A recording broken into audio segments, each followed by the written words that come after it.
yet this season. First pitch swinging, Corinne Poncho sends it into foul territory, and Devin Flaherty is there to collect out number one.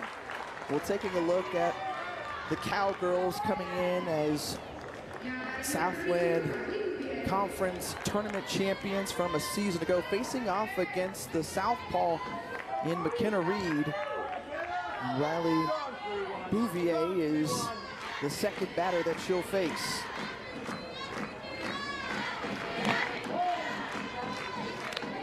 And taking a look at the Cowgirls lineup and just what they offer up, where Poncho really helps to set the table for this group as the offensive leader for this group out of Lake Charles, Louisiana. And tight on the hands, Michaela Edfield, and quickly 2 down. A good start for McKenna Reed. If she is on her game, she's going to be spinning the ball up in the zone and throwing the ball with high velocity. You've seen her do that through the first 2 batters of this game with her rise ball, curve ball combination. If her pitches are on, that little upspin, she's going to get a lot of fly ball outs. We've seen 2 already today. That went high and outside for ball 1 to Samantha Mundine. This Cowgirl team coming in with 23 wins overall on the season. We mentioned that 8-game winning streak out of the Southland Conference. They're currently atop the standings at an 8-1 conference record.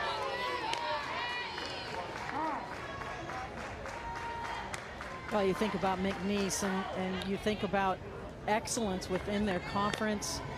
They're a consistent contender to get to the NCAA tournament, regionals. And this is a program that goes toe-to-toe with top-ranked teams. They've had some close losses, but they have been in the fight and in the battle currently, as you mentioned, on an 8-game win streak.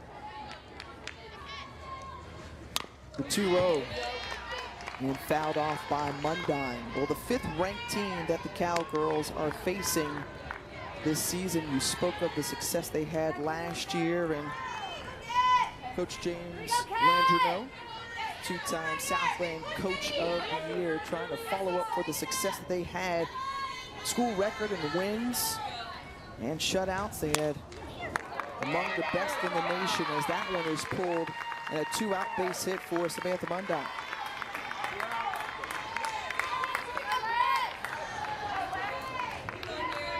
Just love the way McNeese is coming out aggressively against McKenna Reed, who typically is around the strike zone. And they are being aggressive. If that pitch is near the zone, they are getting their swings in. Not a real solid contact hit from Mundine, but she's rewarded for being aggressive and swinging early.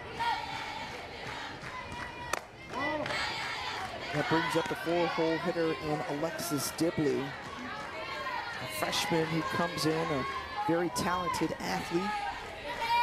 And Coach Landreneau has talked about just the maturity and growth that he has seen out of his first-year player over the last few weeks.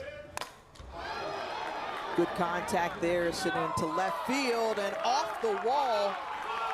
And they're signaling to bring her home. The play at the plate, the throw is in time. What do you say, Kaylee? Well, she will be tested here against this Florida State lineup. Was among the best in the country, averaging close to 8 runs per game. Isa Torres, who made that outstanding relay throw from her shortstop position.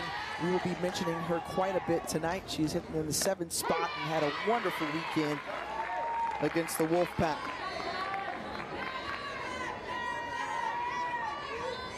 Kaylee Mudge, who leads it off here for the Seminoles, the left fielder, with an 0-2 count, awaits the pitch and fouls it off.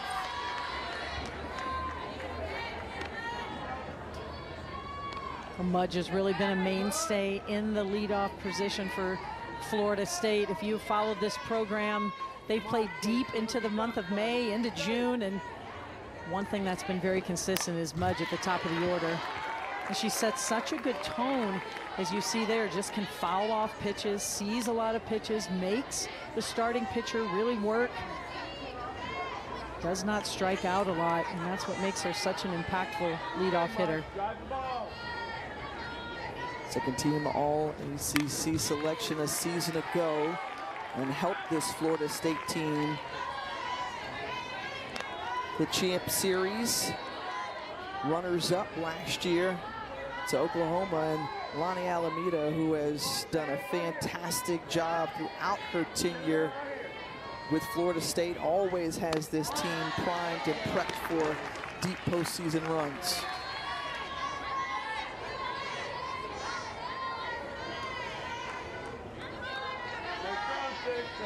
So good leadoff at bat from Kaylee Mudge. 7th pitch on the way, the 1-2 count.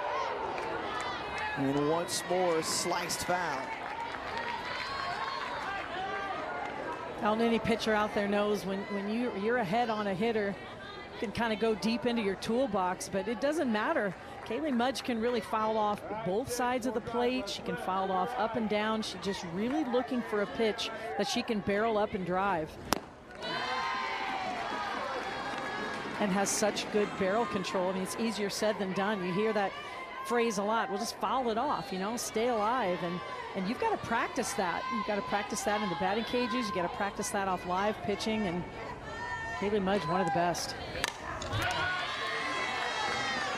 You see just the way she is making Sanders work. You compare that to McKenna Reed in the top half of the inning, only spelled 9 pitches to get out. That was the 9th pitch of the at-bat for Shaylin Sanders, and she's still on the leadoff batter.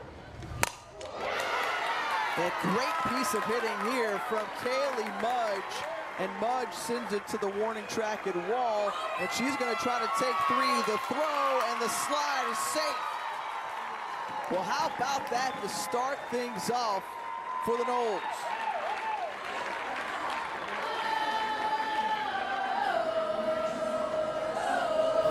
Well, not only was it an outstanding at-bat from Kaylee Mudge, she gets a pitch that's elevated in the zone, finally gets one she can barrel up and drive, finishes her swing, and this is a double. It's got a double written all over it.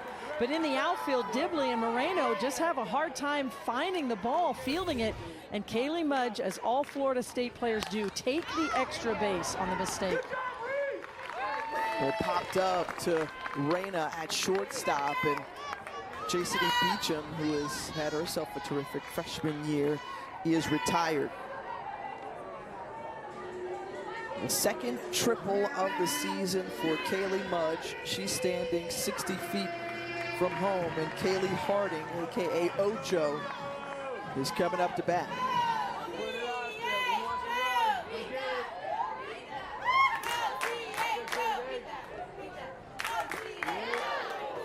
Went high and tight in on Harding, and when you think about the offerings from Sanders in the circle, what does she deliver? Really stretches the zone vertically, which makes her so impactful, changes the eyes of the hitter. We talked about that ace mindset she has, really has accepted that. And also for McNeese, she's one of the best athletes on this team, an outstanding defender, really gives the infield that 5th infielder in the circle.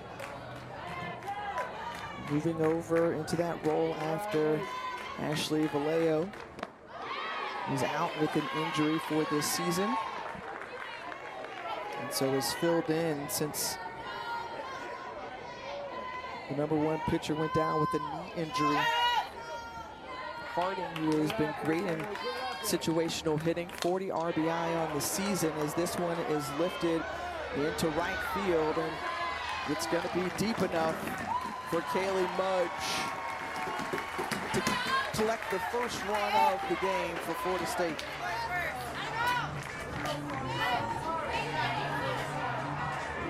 Just textbook situational hitting from Florida State. You get a runner at third with less than 2 outs. I mean, especially in the first inning, you want to set the tone as an offense and find a way to score that run. And Florida State has their top RBI producer up in that situation. She comes through. And 13 RBI now in 17 drives for Kaylee Harding, and now bases clear, 2 outs for the junior catcher, Michaela Edenfield.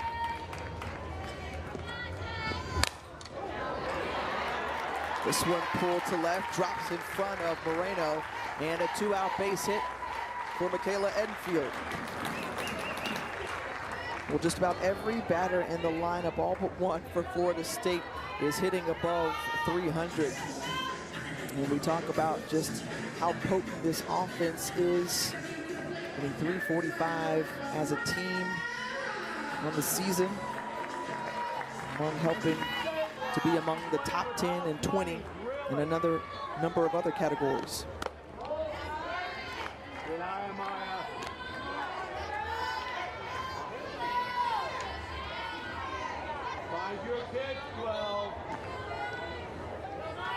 The junior out of Jacksonville, Amaya Ross, stands in.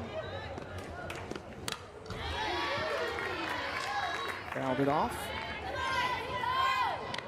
Well, the Florida State offense is so complete, Tiffany. You don't be one of the top 10 teams in the country offensively in on-base percentage, slugging percentage, scoring, batting average if you don't pass the bat, and we've seen that already here early in the game. Reyna goes over to tag. It's the 2 throws from Mudge to Torres, Torres to Edenfield that really completed that play. Christine Moreno, first pitch swinging and tracking that one down in right field. Into foul territory is Kaylee Harding, and 1 away. When you think about Florida State and what they returned from last year, and defensively, outside of shortstop at first base, pretty much everyone returns to their position. But Issa Torres, who has shown great promise in her freshman season, standing tall in that shortstop position, and we got a glimpse last inning.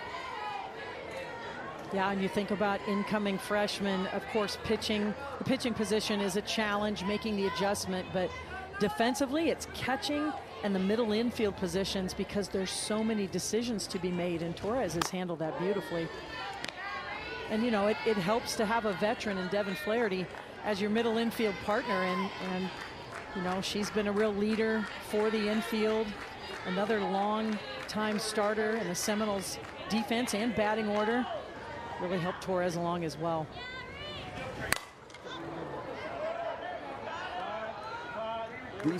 Reyna flies out to center field, and 2 away.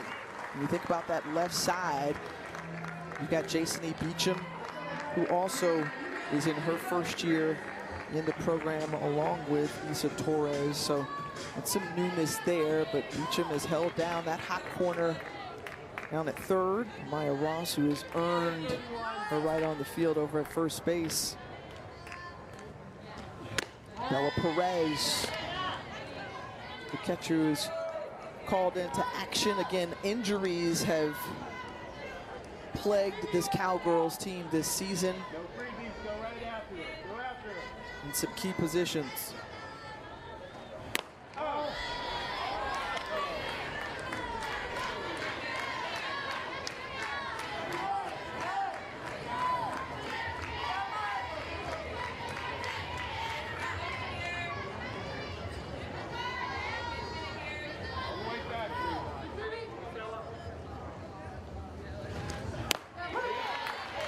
One in there for a strike.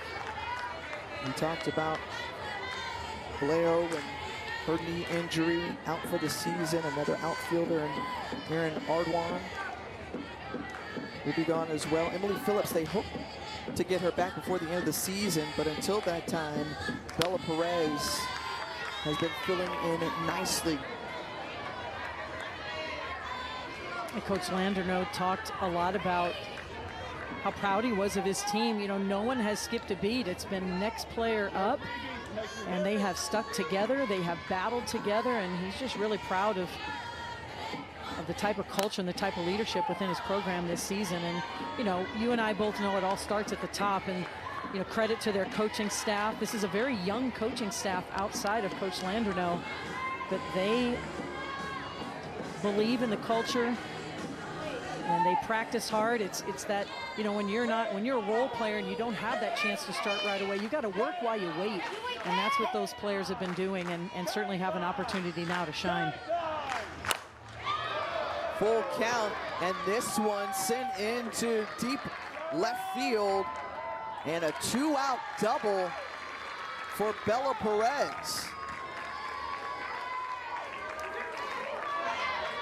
The fourth two-bagger of the season.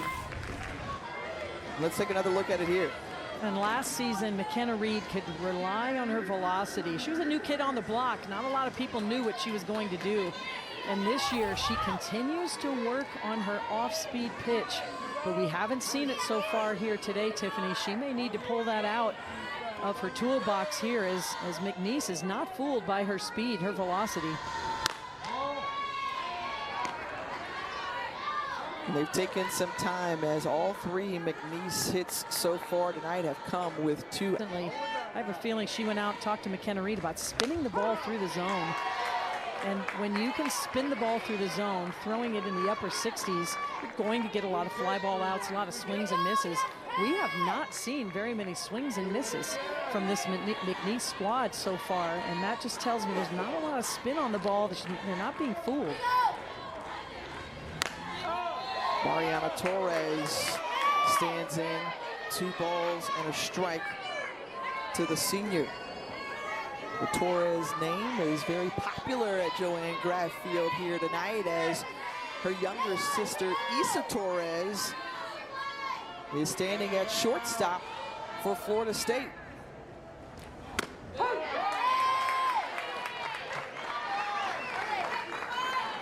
And what a neat story and opportunity for the sisters to face off against each other. Their father, Joe, coached them in their club ball, and now he's in the stands to witness this momentous occasion. I mean, it's not every day you have a daughter that plays Division I softball, and how about you have 2, and then they're playing in the same game. And what a treat for their family. What a treat for these sisters. Really a big reason why they're playing tonight and tomorrow night here in Tallahassee.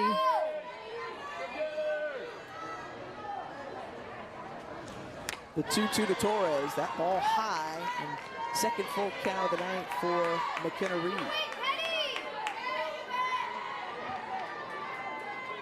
Reed just looks a little off balance to me. She looks a little off balance with her pitches, and they're missing up in the zone. Usually she's a little stronger in her release. With a check swing there, the roller over to first base, and she's safe. Torres is safe. A slight delay there from Flaherty to get it out of the glove and over. And now runners at the corners for the Cowgirls. Well, this is a little excuse me swing. It's a rise ball up and in, and it's really a check swing. And because Torres didn't get a lot of pace on the ball, it's on the ground along.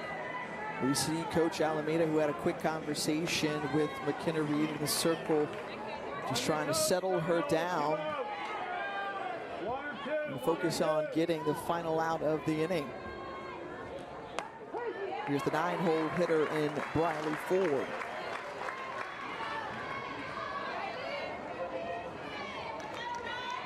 For the freshman coming into this program. Stay strong, 3-1.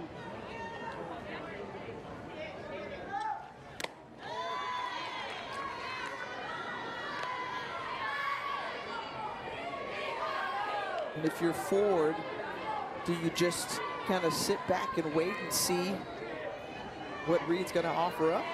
Well, and I have a feeling Coach Landrell may take that decision out of her hands with a little hit and run right here. Put the runner in motion, swing the bat. And so far that hasn't happened, but that is very rare for McNeese. Obviously with a 9-batter up, if they do get thrown out, you know, she would lead the inning off. So letting her have an opportunity for an at-bat here, but I have not seen McNeese take many pitches. Ford is probably the first one that's got down in a 2-strike count without swinging the bat. As Torres stole second, her 7th of the season, both in scoring position, and McKenna Reed gets the strikeout she needs. A couple of left on base to Joanne Graff Field. Janai Kerr leads it off for the Seminoles here in the bottom of the 2nd inning. Puts that one into foul territory as Janai Kerr, who's been locked in this season, hitting .364 this year. Come on, JK, drive the ball. Give it a ride, Ford. Give it a ride. Welcome into Florida's capital city as the Florida State Seminoles have a 1-0 advantage over McNeese in this 2-game midweek series. Janai Kerr is retired for the first out of this 2nd inning. Florida State coming in winners of 6 straight. McNeese rolling in hot as well, winning 8 in a row. Carol Bruggeman, the Hall of Famer, along with Tiffany Green here with you. A leadoff triple from Kaylee Mudge led to an RBI sac fly from Kaylee Harding, and that's how we had this 1-0 score here from Joanne Graff Field.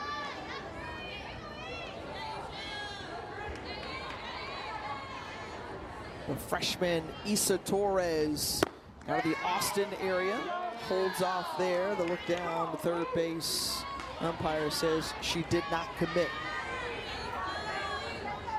Well, Issa Torres, the freshman for Florida State, her sister Mariana Torres, standing over at second base in a McNeese uniform. And Carol, we just mentioned how this game came about. The sisters getting the opportunity to play against one another on this grand stage here on the ACC network on this Tuesday night. And she lines out to Briley Ford at third base and 2 away. Yeah, just one of the big reasons these games, they play back-to-back nights, tonight, tomorrow night here in Tallahassee. And of course, both teams extremely competitive annually in the postseason. But another big reason, the Torres sisters, no doubt about it. Here's Kennedy Harp, and that ends the... Is for you. Both teams come in on hot streaks, win streaks, and they can light up the scoreboard quickly. Both of these teams like to put runners in motion, add pressure to the defense.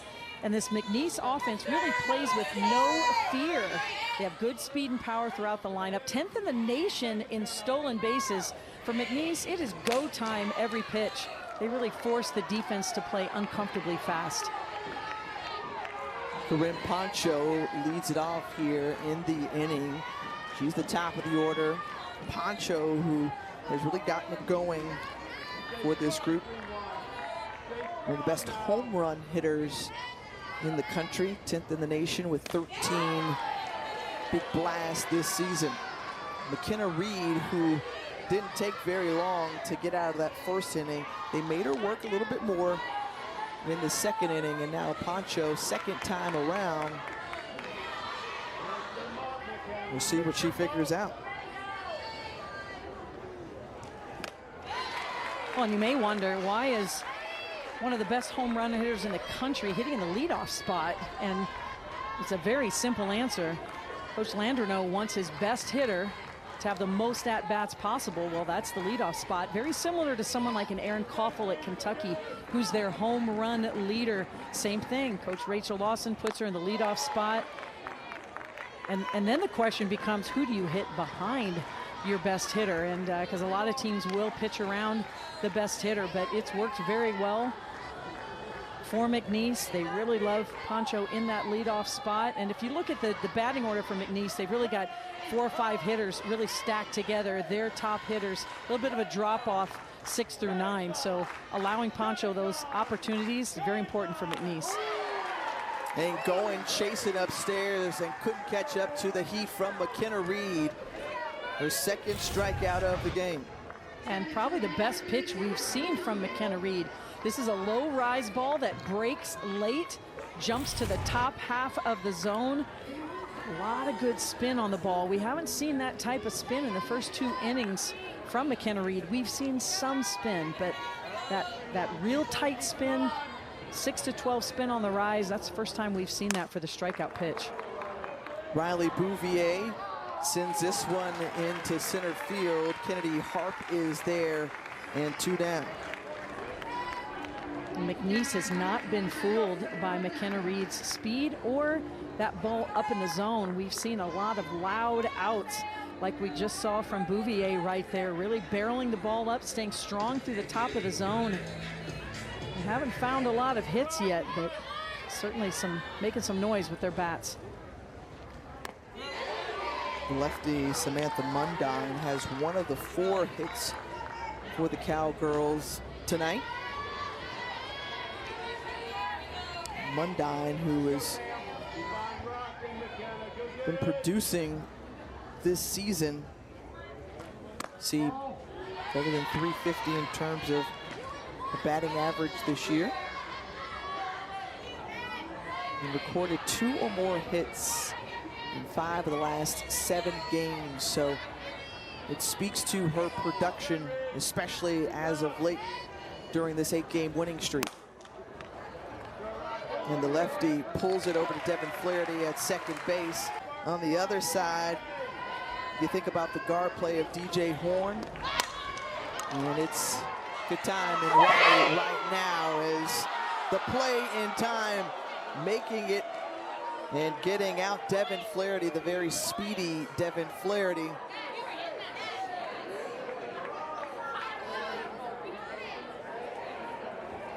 And they're gonna review this one to see if indeed she was out at first base. We'll take another look at it here. So coming in charging was Briley Ford. And the call on the field was that she was out. We'll have to see anything that was enough video evidence to overturn that call. When you look at it here, Carol, what do you see? Looks to me like her foot, the front of her foot does get to the base before the ball is indeed compressed in the glove.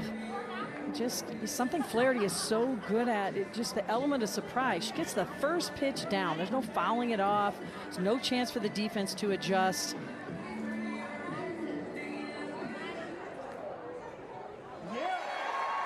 And indeed, it is overturned. You're absolutely correct, Carol. And the call has changed. Devin Flaherty beats out the bunt.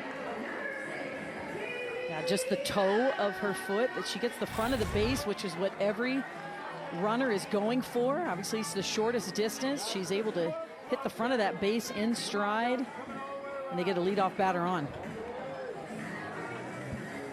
Coach, 5 of the first 9 batters for Florida State have seen 2 pitches or less. When you put your coaching hat on, what does that tell you? Yeah, that means they're being really aggressive, swinging early in the count. And Mudge, who led off this game with a triple, instead lays down the perfect sacrifice bunt and moves Flaherty now into scoring position. And you're thinking, this is a Florida State offense that's in the top 10 in almost every offensive category: scoring, on-base percentage, slugging percentage. And you're thinking, why are they moving a runner over into scoring position? It's early in the game, and let's swing away. But this Florida State offense is such a complete offense. Take a look at those numbers. The key one that really stands out are their runs per game. Every time they set foot on the field, they are averaging nearly 8 runs a game. That puts a lot of pressure on the defense, and they do it in a variety of ways with the short game, the long ball. With very aggressive base pass, 57 stolen bases coming into tonight's game, something that you mentioned McNeese does exceptionally well. Also, Jason Beecham now, the freshman, takes that check swing and hits it foul. Beecham, who has had a red-hot start to her career at Florida State and solidifying herself thus far as one of the best freshmen in the country. This one popped into foul territory, and that hot bat is taken out.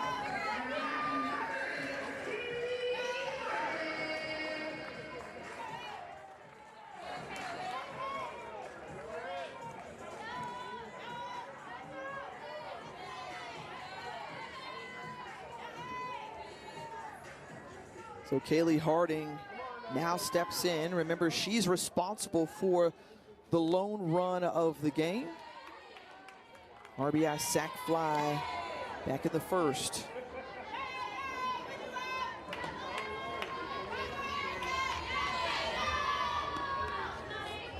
Come on, Katie. Find the good one and drive it.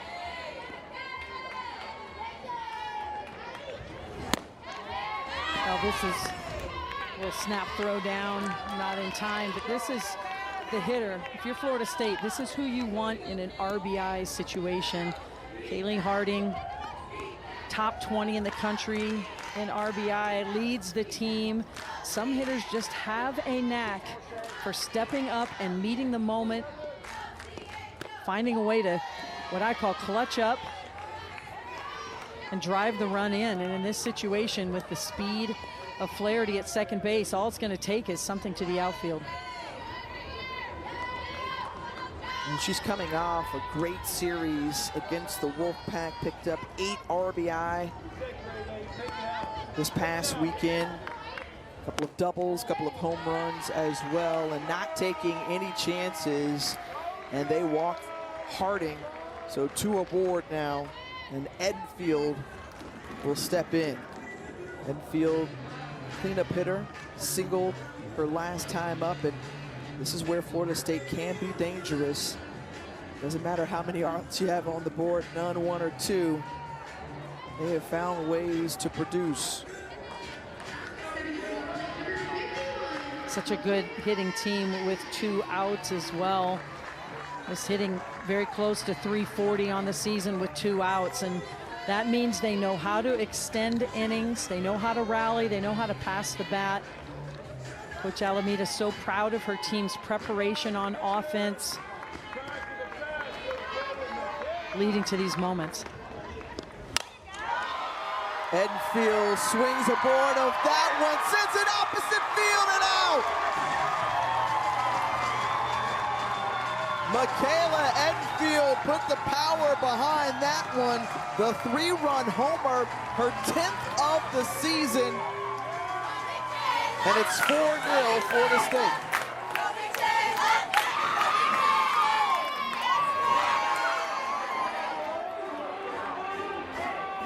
Michaela Edenfield, what a mindset, what an approach. She gets to the plate, takes the first pitch she sees. This is a curveball that elevates, does not break to the outer part of the plate, it elevates, and she's able to get full extension, a 3-run home run, and really extends Florida State's lead. Well, Carol, you mentioned the aggressiveness in terms of the swings from the Noles, how well they have hit with 2 outs. Edenfield now leads Florida State with 14 2-out RBIs. So, again, that just furthers your point. Swing away, drive it, Amaya. The 1-1 to Amaya Ross. And you think about both Harding, Edenfield, Mudge, Flaherty, a lot of players on this team. I mean, they've played in championship games. Last season, they were in the championship series, finished as the national runner-up, so they are prepared with big moments.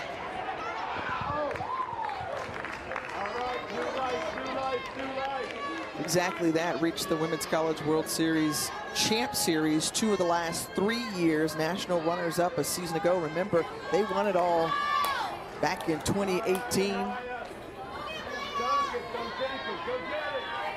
Lonnie Alameda in her 16th season with this program, as the head coach has them humming. It's something that I think is a little bit overlooked by Lonnie Alameda. I mean, all of the accolades, the multiple ACC championships, the Women's College World Series appearances, of course, the title, but I argue she is one of the absolute best in the game at getting her team to peak when they should be peaking in May, in late May. And a lot of that goes to her strategy all season long. I mean, really one of the first coaches to pitch by committee, really get her players to buy into that. They ended up rested at the end of the season, and we saw what we really still see what that's doing for the Florida State program. It really goes back to Coach Lonnie Alameda and her creativity and her willingness to step outside of the box and really be a leader. Couldn't agree more. Maya Ross grounds over to third base, and that ends the inning.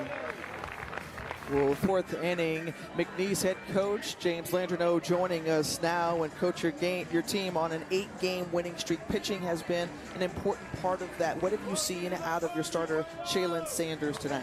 You know, you have to tip your hat out of Florida State. They're getting some really good swings on. This is some hard contact. Just, you know, unfortunate right there. They did a good job with the bunt and kind of got things going, and a 4-pitch walk. So we got to minimize base runners for us to have a chance to keep this offense at bay. Well, Coach, as we head here to the top of the fourth, your offense has had what I call a lot of loud outs, a lot of balls in play. But what adjustments would you like to see for the few more to drop in? Yeah, I think we have to be patient. A couple of chase pitches early. I think if we just got to find good pitches to hit, and we have some when we're patient, we're able to get some good swings in. So that's where we have to build off of right now. All right, thanks, Coach. We appreciate the time. Thank you. Well, the last time these two teams met was back on March 20th of 2018. McNeese, who won the only meeting 6-1. Florida State would obviously go on to win the national championship that year, but having the opportunity once more to face off against the Seminoles. 4, 5, 6 due up for the Cowgirls as Alexis Dibley, who got a 2-bagger back in the first before the runner was thrown out at home to end the inning. Dibley, one of 4 hits tonight for these batters off of McKenna Reed. And for McKenna Reed, I know the Noles do pitch by committee, but they were certainly counting on Reed, and still are, for them to be their ace based upon how she performed a season ago. But she has struggled, and she would admit that as well. It has not been a pretty outings for McKenna Reed. Really hasn't dominated. You know, the ERA's up above 3.5, but the number that really jumps out at me is not only no complete games, which is not atypical for Florida State since they do pitch by committee, but that her average innings is 2.8 every time she goes out there and pitches. And you know Florida State needs a little longer outings from her as the season progresses. Well, you go back to that Duke series, that was her best outing as of late, stifling the Blue Devils offense. Pitched a career-high 7 innings, gave up 3 hits, but no runs in that win over the ACC-leading Blue Devils. Well, it's so important. This sport is all about having a really good short-term memory.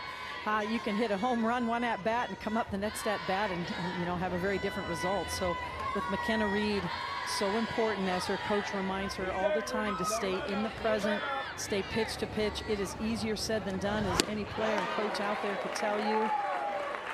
But that's the most important thing you can do, is approach every pitch, every at-bat as a fresh opportunity, a new opportunity. And what I like from McKenna Reed here, as we get to the middle of the game, we've seen her use her off-speed pitch a little bit more, and it's been very impactful. When you think about just stepping into a role like this for McKenna Reed, you had an All-American and Kat Sandercock in the circle for you, and so she could kind of shield or hide you when you could come in. She got freshman All-America honors last season, was 13-0 in the circle, but now that she's stepped into a greater role, more responsibility, and you said what, the secret is no longer a secret? The word's out on what McKenna Reed can do. Yeah, with all the film out there and everyone that's faced her, and I like to liken it to, you know, she got to ride in the front car. You know, she got to lead the parade, but she was in the passenger seat. Kat Sandercock was in the driver's seat, and now she has slid over. And everybody out there knows when you're pitching with expectations, it's almost like putting a weighted vest on yourself. You know, you're pitching with the weight of the world on your shoulders, and it's taken a bit for McKenna Reed to make that adjustment. And again, like what I'm seeing so far this evening, no walks, no free passes, really making McNeese earn their opportunities on base.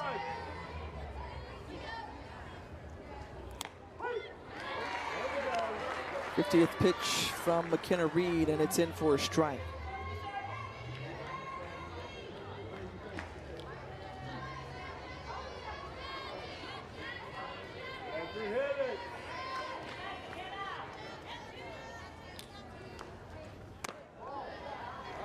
You know, one thing McKenna Reed does have the luxury of, and really this pitching staff for Florida State, which by Coach Lonnie Alameda's standards is not where they want to be. They are still under construction.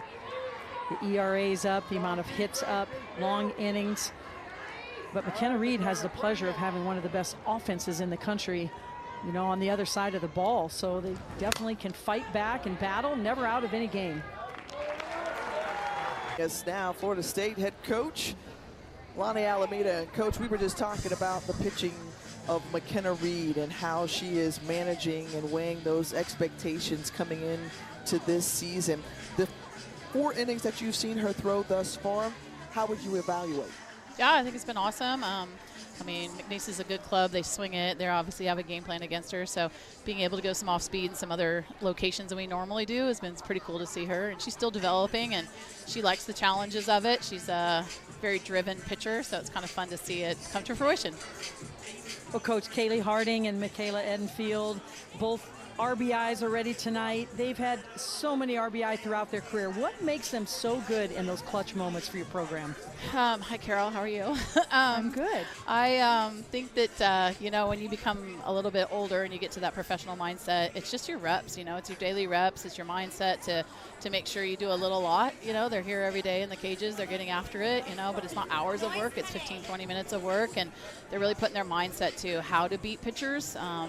You know, the hitters in our game have gotten so good, and they're just so smart now, and they emulate stuff with the machines. You know, they can be so good with that. They take advantage of that, and I just think, you know, got some experience under their belt, but really proud for their work ethic. Thanks, Coach. We appreciate the time. Thank you.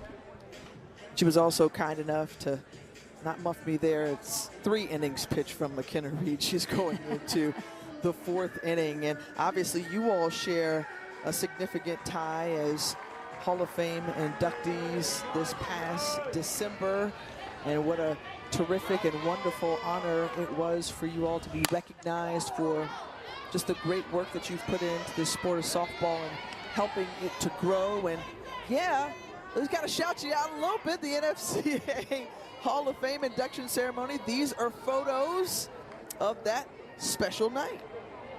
I'm just so happy for Coach Alameda and so proud of her. And you know, she has really not only the wins, I mean, she's just a handful of wins away from her 900th career victory. There's not many coaches who can say they were in it long enough and had the success that she's had to reach 900 victories, but it's the way she's done it, just her character, her class, and just the way she goes about her business.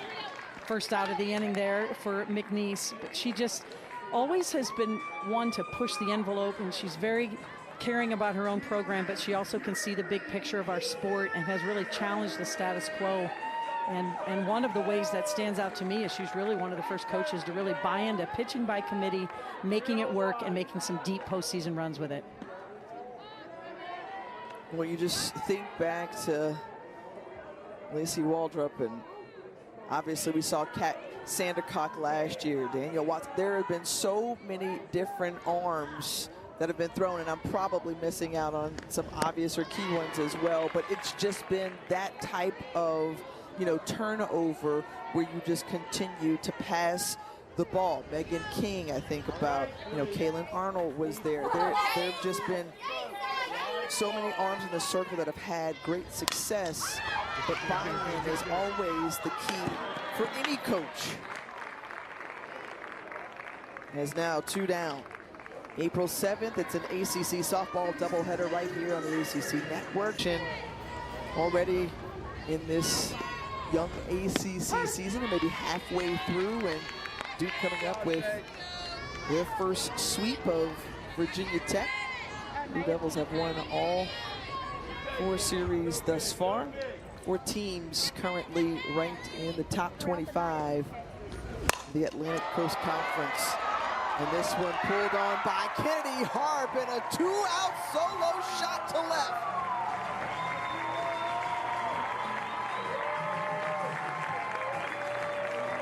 Fourth homer of the season for the true freshman, Kennedy Harp. And I tell you, this freshman class continuing to make an impact for this Knowles team this season. They are dynamite, and all of them are a little bit of lightning in a bottle, as you saw with the swing from Harp. Gets that front foot down and is on time, gets full extension, keeps her hands inside the ball. Very quiet swing, very powerful swing. And she cleared the fence by a great distance, and Florida State extends their lead. The 2-out hitting doesn't stop for Florida State. How about back-to-back innings with 2-out home runs that we've seen from the Knowles? 5-0 advantage as Devin Flaherty at the plate. A Florida State team that if you look down for a second, I mean, you're going to miss something, because every hitter in the lineup brings a special skill set. It might be short game, it might be speed, it might be power, it might be combination. But this is a team that averages nearly 8 runs a game. That's good for 5th in the country. And when you have an offense like that, you are never out of a game. And it's a little bit deflating for the opponent when you're down 1 or 2 runs as you get to the middle of the game. You think, all right, we got this. But boy, when that lead extends, it's very difficult. The chopper and Poncho picks it out of the dirt, but Devin Flaherty is a time. The speed that you see once again from Devin Flaherty down that first base line, and to your point, this base hit, her 2nd of the game, making it difficult for Torres over there at second base. Yeah, she's got to back up a little bit, or chooses to back up a little bit to get the higher hop. And just by her backing up a little bit, they'll throw. At first, 2 out, and top of the order with Kaylee Mudge, and Devin Flaherty steals second base.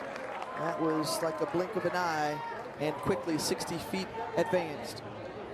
Yeah, these are 2 very aggressive base running teams. Don't waste any time. That Flaherty very fortunate there. But Reyna couldn't hold on to that ball. That was a nice throw down from Perez. Very quick release. But Florida State finds themselves once again with a runner in scoring position. 11th stolen base for Flaherty. Kaylee Mudge tripled to lead things off. Came around to score an RBI sac fly. Sacrificed bunt last time up.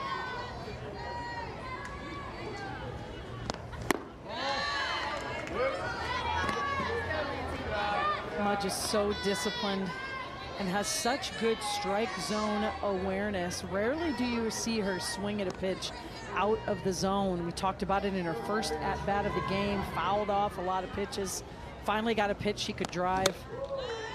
Just very disciplined hitter. There she draws a 4-ball walk. Remember when she started off this game, to your point, Carol, just how difficult she was at the plate. 10 pitches before she knocked her 4th 3-bagger of the season. Mudge will have a pinch runner come on for her. And it's going to be Autumn Belvey standing now at first base.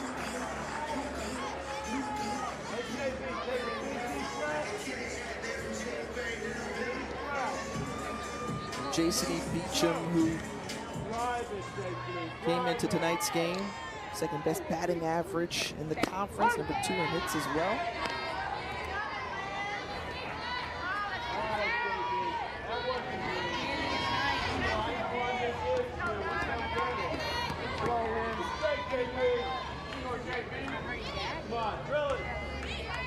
0 for 2 tonight is Beecham.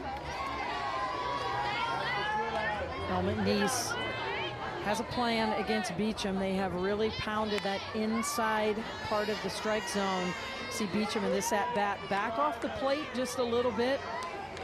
Her first 2 at-bats, and some weak fly ball outs off the handle. Look how far back off the plate she is. Really making that adjustment, knowing that has been the plan against her. Trying to keep her hands inside the ball, let her barrel do the work.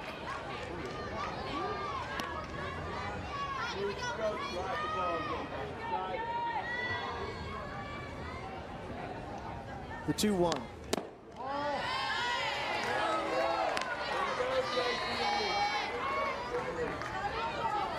Well, this is what the freshman has produced over the last 8 games. Blistering 526, 4 extra base hits in the process. And only 1 strikeout in here. Draws the walk, loads the bases here for the Noles.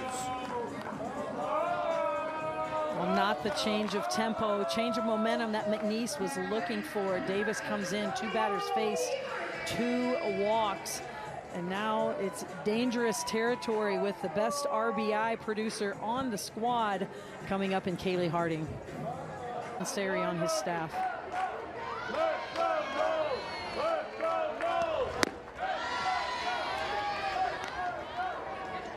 Harding drove in the first run of the game, walked her last time up. Those are her numbers with the bases loaded, hitting at 500.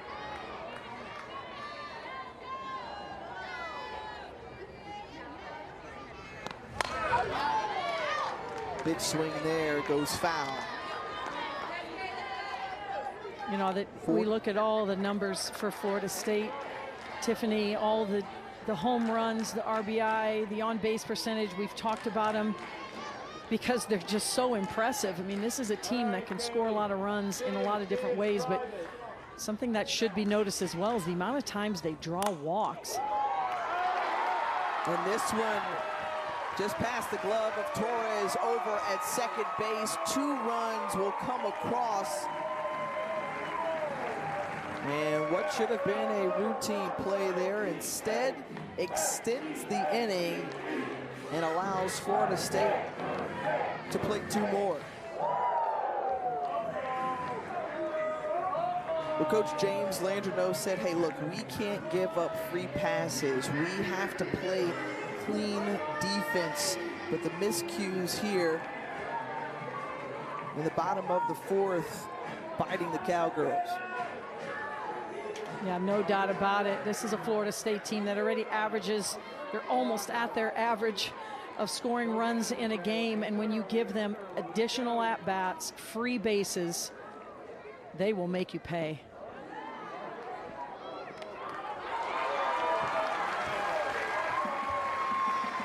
Well, now it's 8-0 on the throw down to second base, and the double steal works in favor. You talked about creating chaos on the base paths, and now this is run rule territory through 5 innings. If a team is up 8 or more runs, they can shorten this game. Florida State now in that position. Edenfield just past the outstretched glove of the 3rd baseman, and it's Ocho coming across, 9th run of the game. So right there, just about their season average, Carol. And they just pass the bat and pass the bat. They are going to take the extra base. Ball's in the dirt. They're advancing. And Edenfield, another RBI. She's 3 for 3 on the evening. 2 singles, a home run. This one finds a gap on the left side of the field. Gets on top of the ball a little bit, beats it in the ground, but she's strong enough. Ball has enough pace on it. Florida State adds to their lead.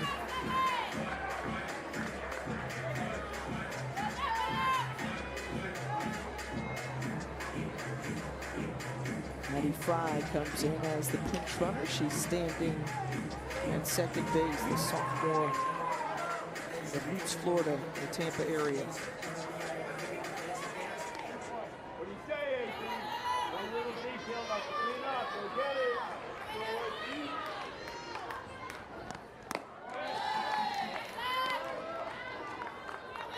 Angeli Bueno, the 9th batter of the inning, comes in as a pinch hitter.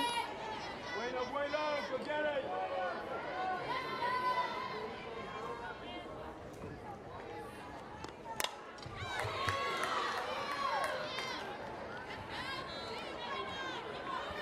Bueno, another talented freshman in this class, 5 in total. We've already seen Torres make a great defensive play. Harp with the home run, a couple of arms, and Ashton Danley and Mimi Gooden.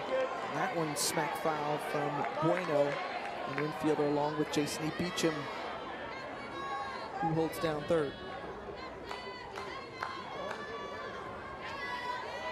Stay sharp, 7. Stay sharp. Bueno is 2 for 2 this season as a pinch hitter. Davis ahead in the count. The pitch. Ball 2.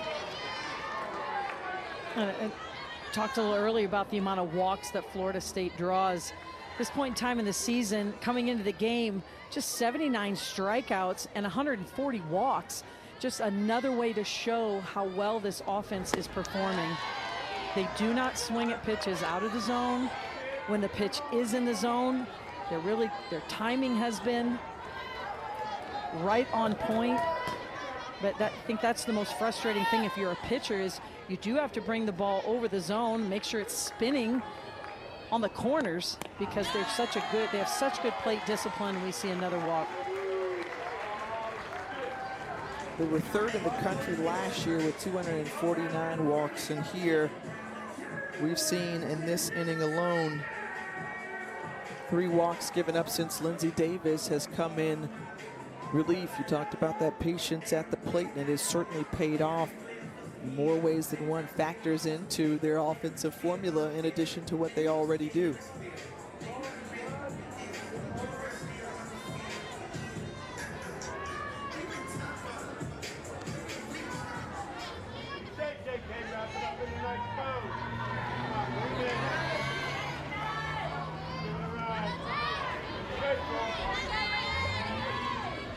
Janai Kerr, the DP, takes that ball low.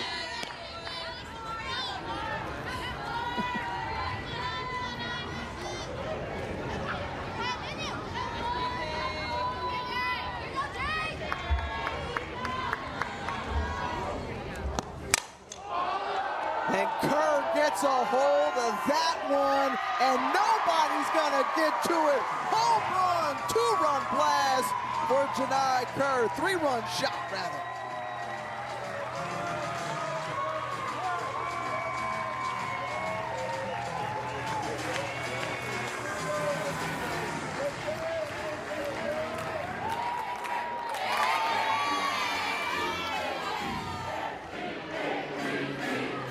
Back-to-back innings with 3-run homers off the bat of these Florida State hitters. And this is the 3rd home run by a 3rd different player. Janai Kerr gets on her back leg, stays balanced, elevates her barrel. It was a no-doubter. This Florida State team, most importantly right now, if you're a Florida State fan, they are swinging with confidence. They are trusting their zone. And you know, you talk about it all the time. The hitter's mentality is always go, go, go, and then you hold up no if it's out of the zone. And boy, that G and that O are in capital letters and bolded right now for Florida State. They are on fire tonight throughout the lineup. Katie Dack coming in as the pinch hitter.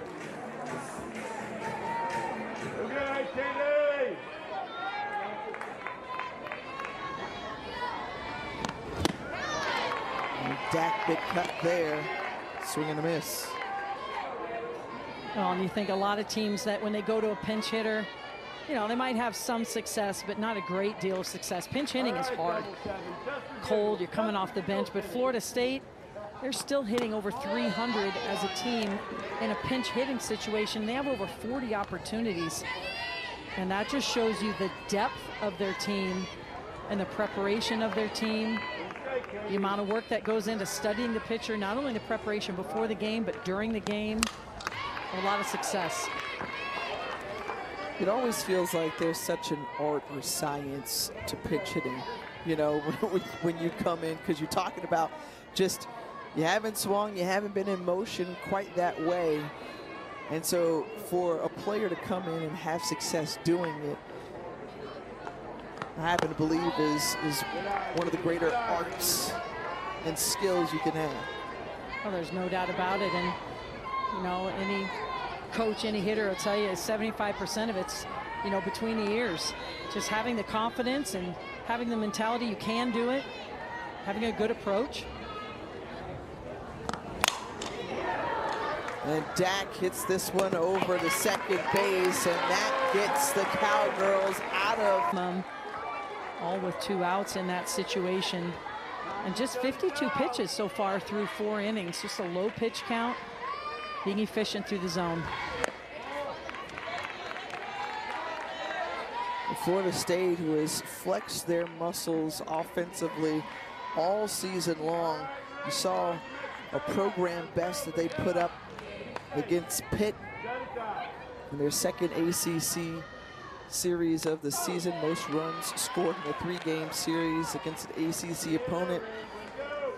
And those runs keep on piling up, and you're going to be in range to try to take down the program record set back in 2016 for a single season with 459 runs. Can they chase down that total? Well, to this point, they seem to be well on their way. And it's just a mark of consistency throughout the season. That 2016 number is just, you just shake your head. I mean, that's over 450 runs in one season, and you're definitely on pace to be close to that. This one hard hit, a lot of loud outs, as you've mentioned, Carol, tonight off the bats of the Cowgirls. But nothing able to be manufactured as that one retires Bella Perez.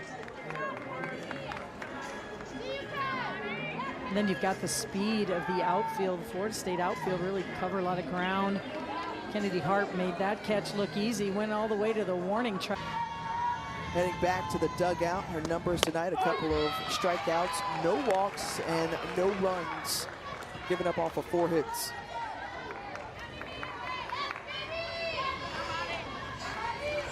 And a new battery altogether as Maddie Fry behind the dish, receiving the pitches from Gooden.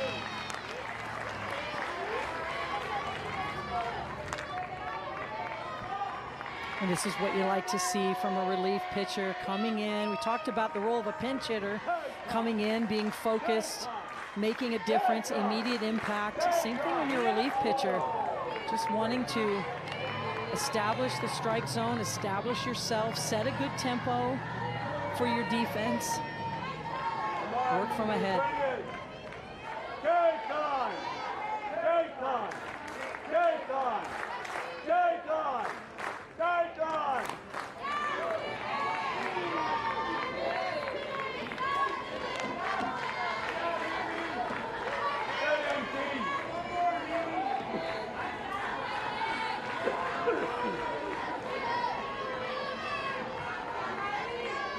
Got the door! Mariana Torres, the 2-2, is on the way, fouls it off. You mentioned earlier in the broadcast the Torres sisters on opposing teams. Mariana, the eldest of the 2 for McNeese, and there's Issa Torres, the freshman shortstop for Florida State.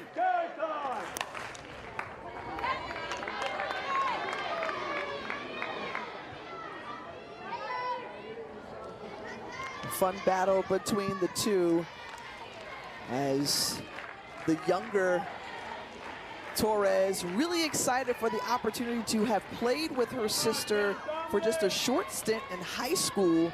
And you see the family bond there as Father Joe has been right there every step of the way with them, played baseball in his upbringing, then coached them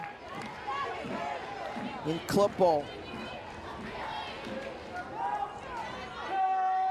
Yeah, what a treat for these sisters. Play on this stage. Opportunity tonight, another game tomorrow night. And what a thrill for their dad. Well, that's the sister-to-sister connection right there. As Torres retires her older sister, Mariana. A little smile there on the infield after getting out big sis.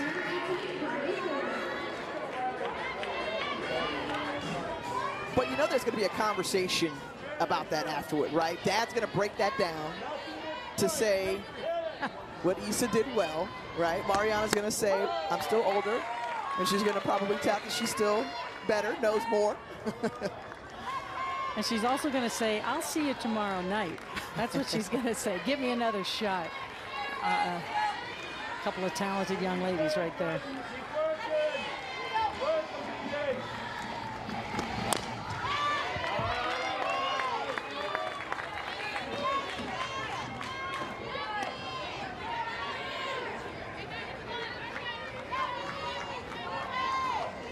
Gooden's really giving McNeese a different look after Reed has spun everything up in the zone. Heats it close to 70 miles an hour. Gooden, low 60s, keeps the ball down in the zone.